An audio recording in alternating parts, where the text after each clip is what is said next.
O Neymar não tem história na seleção brasileira, em Copa do Mundo, em jogos, que justifiquem todo esse auê ao seu redor. Não tem. Não tem. Infelizmente, para a seleção brasileira, não tem. Mas acho que o maior problema é que ele não joga, né? Ele joga uns minutos, fica discutindo com o torcedor do CRB, já teve lá aquela situação com o Samuel Xavier. Tá jogando, né, gente? Não tá jogando, né? Aliás, eu acho impressionante como é que as pessoas imaginam que o Neymar vai resolver a Copa do Mundo. Não resolveu quando era mais jovem e estava inteiro. Vai resolver agora? Ancelotti está no comando. A questão é, será que essa nova era com Ancelotti pode ser o impulso que Neymar precisa para se reinventar? Será que ele conseguirá silenciar as vozes críticas e mostrar todo o seu potencial sob a orientação de um dos melhores treinadores do mundo? O que acham? Será que a combinação Ancelotti e Neymar vai resultar em sucesso para a seleção? Deixem nos comentários a vossa opinião. É uma lista meio previsível, né? Porque tem jogadores experientes que ele conhece bem e chamou por isso, e jogadores que ele tem visto na Europa saindo bem, por isso também convocou. Acho uma lista normal. O Hugo Souza ele não deve conhecer muito bem, se conhecesse não chamaria, não tem nível para jogar na seleção brasileira, um goleiro de altos e baixos, muito ainda longe de chegar nesse patamar, mas é irrelevante, terceiro goleiro, de repente vai até para ele observar. O Hugo tem tudo para ser um goleiraço, mas não é. Alto, boa envergadura e tudo, mas não é. E andou falhando aí recentemente alguns jogos, então acho que é mais para ele conhecer de repente o perfil do jogador, algumas recomendações que tem recebido do que outra coisa. Mas, repito, é pouco relevante, ele não vai ser o titular vai ser o Alisson, o Bento deve ser o reserva imediato, como já vem acontecendo na ausência aí de Ederson, das convocações. Então, não acho que isso mereça a maior discussão. Acho que o importante, de fato, foi não ter chamado o Neymar. Fez um ato político, isso é política, né? Ligar para o jogador e tal, bababá. Não tem que dar satisfação para ninguém, mas foi político.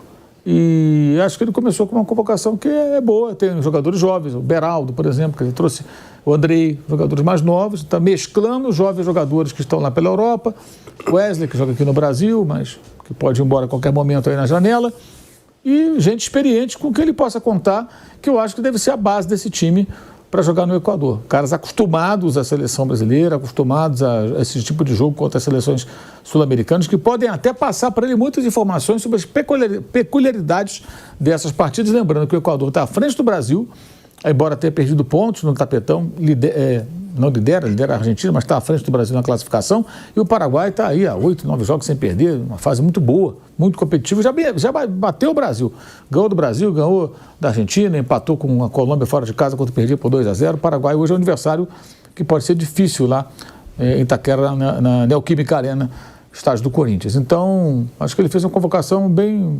interessante, e a ausência do Neymar acho que é um ponto para ele.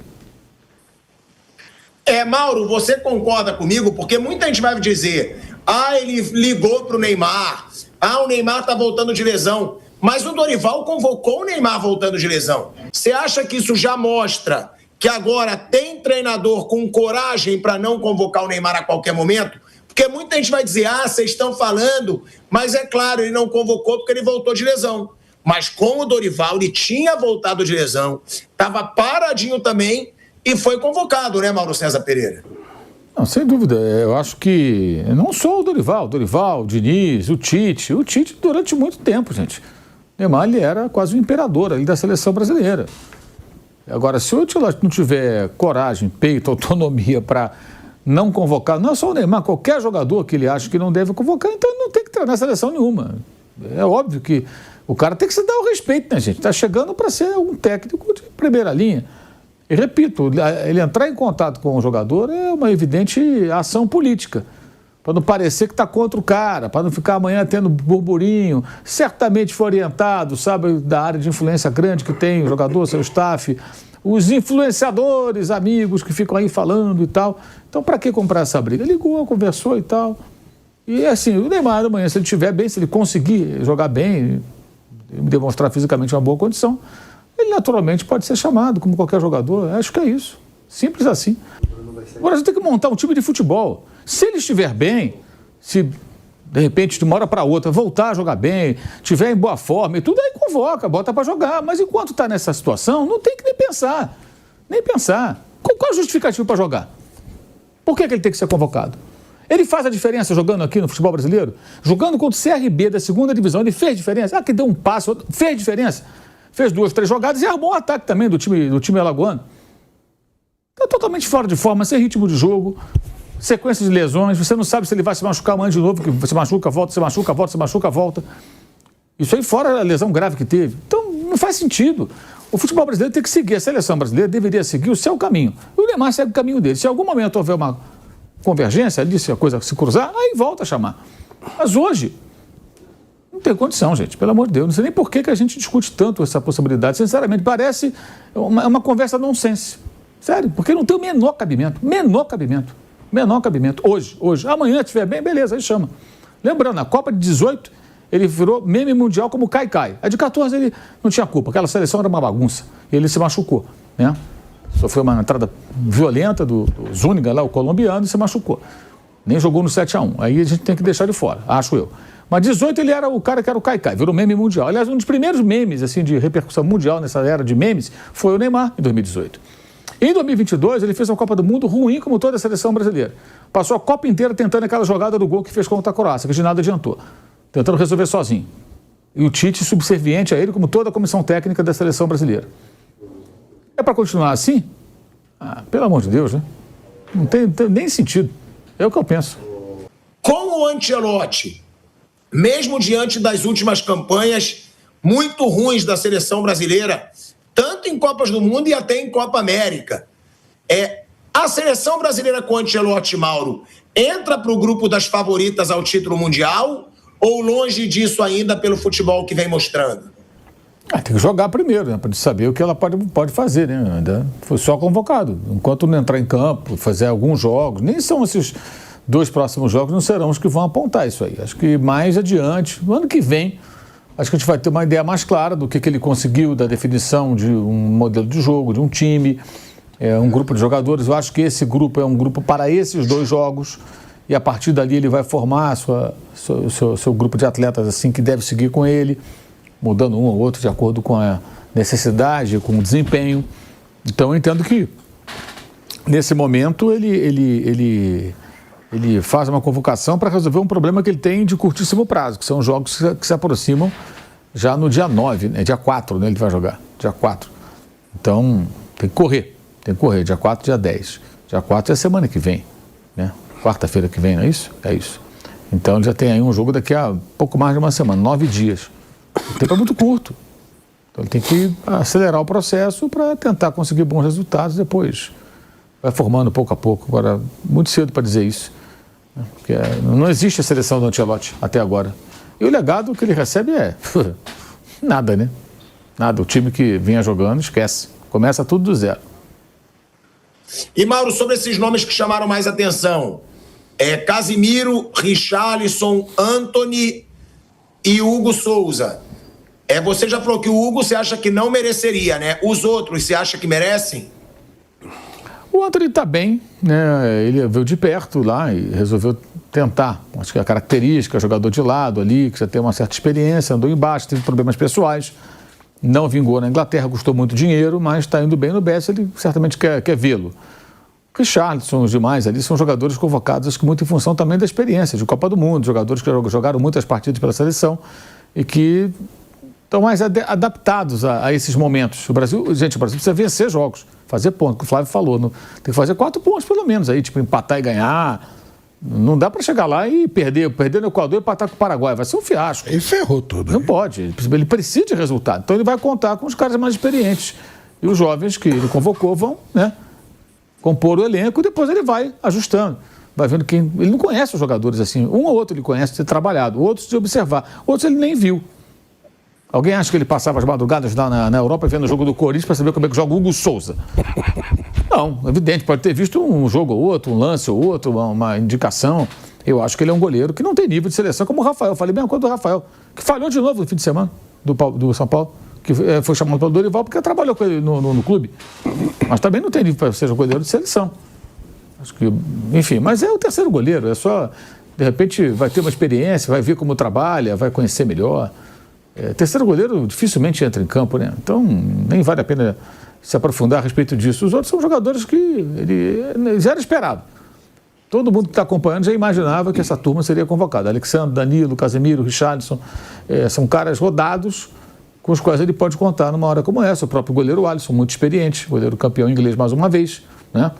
Então, uma turma que vai ser a espinha dorsal desse time. Até para dar mais suporte a caras como o Vinícius, que ele conhece muitíssimo bem, né? E que ele vai tentar potencializar para tentar fazer com que ele seja realmente decisivo. E tendo jogadores experientes do lado, sempre dá mais equilíbrio e mais segurança para o jogador como ele, que é decisivo, é um cara de destaque, foi eleito o melhor do mundo pela FIFA, mas cercado de jovens fica mais difícil. O Rodrigo, quando tiver à disposição, é a mesma coisa. Alguém duvida que ele vai chamar o Rodrigo quando tiver em condições? Claro que vai chamar. Evidente, tem que chamar. Ele tem que contar com esses rapazes. E esses mais experientes, até a Copa do Mundo, a gente não sabe. Vai depender muito de desempenho na seleção até lá, no clube, como eles estarão física e tecnicamente lá para maio do ano que vem, daqui a um ano, quando ele fizer a convocação final, né, em algum momento. Aí a gente vai ter essa ideia. Por enquanto, eu entendo que é uma convocação para esses 2 jogos. Ponto. Resolve o problema, tenta pontuar, ganhar pelo menos 4 pontos desses jogos, melhorar a condição do Brasil na tabela de classificação, e aí ele vai fazendo as observações, aí ele vai ter tempo de ver vários jogos, né? Ele vai poder assistir muitas partidas de times brasileiros, de times europeus e tal, vai voltar a temporada europeia, vai ter férias, vai voltar, vai ter Mundial de Clubes. Nossa, vai ter muita coisa para ele ver. E aí ele vai poder tirar suas conclusões e vai definindo um grupo mais adiante. Ele tem um tempo que não é muito grande, mas é o bastante para montar um time competitivo. Eu acho que é isso que ele vai mirar. E acho que a não convocação do Neymar se justifica por razões óbvias. Então, acho que esse é um ponto positivo. Não ter começado de forma subserviente, como os anteriores, que assim foram, talvez até porque não tem esse tamanho todo, né? O Neymar é muito bom que esses caras todos aí. Então, o Tite, gente, se curvava, pelo amor de Deus. O Tite era... E os 5 convocados do Flamengo, Mauro? Eu vi exagero no Danilo. Porque o Danilo vai e volta, ainda não se firmou no Flamengo, né? Porque teve lesão também. Eu vi um certo exagero no Danilo. O Léo Ortiz eu acho que merece muito. O Wesley eu acho que merece. Alexandro tá merecendo muito, porque tá jogando muita bola. E o Gerson, para mim, teve uma queda, mas ainda merece. O Danilo eu achei um certo exagero. O que falar aí das convocações desses 5 jogadores do Flamengo? O Danilo está na cota homens de confiança, claramente, né? E versatilidade, joga diferentes funções na defesa. O Alexandre está jogando muito. Qual lateral é melhor que o Alexandre hoje, brasileiro? Difícil, hein? Está jogando muito. Ontem jogou muito bem, muito bem. Não só defensivamente, não. Está também ocupando espaço lá na frente, aparecendo lá no corredor, dando opção de passe. Às vezes a bola não chega para ele, jogando muito bem. E está bem fisicamente. Esse jogador, aos 34 anos, está muito... Na Copa não sei como é que vai estar. Nesse momento, ele está muito bem. O Wesley está na cota dos jovens, como o Beraldo, como o Andrei, né? Esses jogadores que ele quer observar e ver o que podem apresentar. O Léo Ortiz é um zagueiro de altíssimo nível, acho que é normal a convocação, talvez não conheça também, como deve ter feito jogo do Flamengo de madrugada lá, mas certamente tem as indicações. Vamos lembrar, a lista de 50 e tantos nomes foi feita com auxílio, ou com auxílio foi feita por eles, né? Rodrigo Caetano, Juan, mais o rapaz lá, o analista de desempenho. Então esses caras deram as informações e aí ele fez aí essa seleção inicial. Então, e o Gerson vinha sendo convocado, ele usou uma base também de nomes do Dorival, um outro nome, né? O Gerson já jogou na Europa, jogou na Itália, né? Jogou na Fiorentina, jogou na Roma, jogou na França, então ele deve conhecer o jogador, né? Jogou muitas vezes na seleção agora, então ele certamente quer o jogador pela característica, né? Eu não acho que ele está convocando apenas pela fase no time ou não. Tem jogador que é pela fase como o Antony, bem no Betis. Outros estão na cota de homens de confiança experientes, gente cascuda.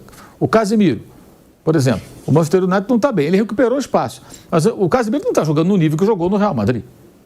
No seu auge? Óbvio que não, evidente que não, nem poderia. Ah, porque chamou? Não teria um outro melhor, um outro volante? É um jogador experiente que ele confia e conhece. Então, é isso. Gente que ele pode, para 2 jogos.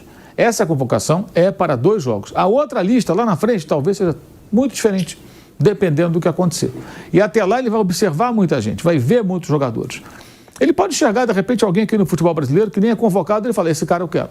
Por quê? Ele pode pensar, esse cara vai fazer uma função que não tem outro que faça. Isso pode acontecer. Porque ele ainda vai descobrir o que o futebol brasileiro tem, em termos de jogadores selecionáveis, né? Não são muitos, mas, creio eu, mas não serão muitos. Mas sempre tem um ou outro que pode chamar a atenção. E aí dentro do que ele quer fazer. Eu achei importante ele falar da necessidade do time jogar de diferentes maneiras. Isso é ponto muito claro. O Brasil vai ter jogos, por exemplo, agora esses 2 jogos. É possível que ele possa jogar de forma reativa contra o Equador. Não será um absurdo o Equador agredir o Brasil, atacar o Brasil. O Equador é treinado pelo Sebastião Becassese, em casa. Aqui jogou fechado. Em casa, é muito provável que faça pressão alta, ataque o Brasil, agrida, tenta ganhar o Brasil. E o Equador tem bons jogadores, né? Inclusive jogadores atuando em bons times da Europa. Já o Paraguai, do Gustavo Alfaro, esse vai se fechar todo. Então ele vai ter já de cara 2 jogos, provavelmente com cenários absolutamente distintos. Fora de casa, sendo atacado, com espaço para contra-atacar, com espaço para jogar jogadas de velocidade, transição e tal, ok. E um jogo de paciência contra uma seleção paraguaia que, se chegar antes do jogo e perguntar, vocês querem abraçar com o empate? A gente faz um empate, não precisa nem ter jogo. Eles voltam para Assunção na mesma hora com um pontinho na conta. Então esse time vai jogar se defendendo. Ele já vai ter essas experiências, né? Bem distintas em 2 jogos de cara. Então essa é uma convocação para esses 2 jogos. Depois, aí vem outra história. Mas achei muito bom ele deixar isso claro. E é a tarefa dele, aliás, de todo o técnico, né? Um time de futebol que tem bons jogadores, gente, e a seleção tem, obviamente, bons jogadores, tem que jogar de mais de uma maneira, não de uma forma só. Eu até entendo um time de jogadores limitados, só consegue jogar daquele jeito ali, ser competitivo. O repertório é curto, porque a técnica do elenco, né, também é limitada, mas não é o caso da seleção brasileira, né? Independentemente de não ser a melhor geração, os jogadores são bons, gente. Pô, peraí, é o que eu falo. Se ele fosse treinar a seleção da Itália, como foi perguntado, ele que é italiano, ele não teria jogadores em quantidade e qualidade como tem jogadores brasileiros, por exemplo. E a Itália é uma campeã do mundo, né? 4 vezes, né?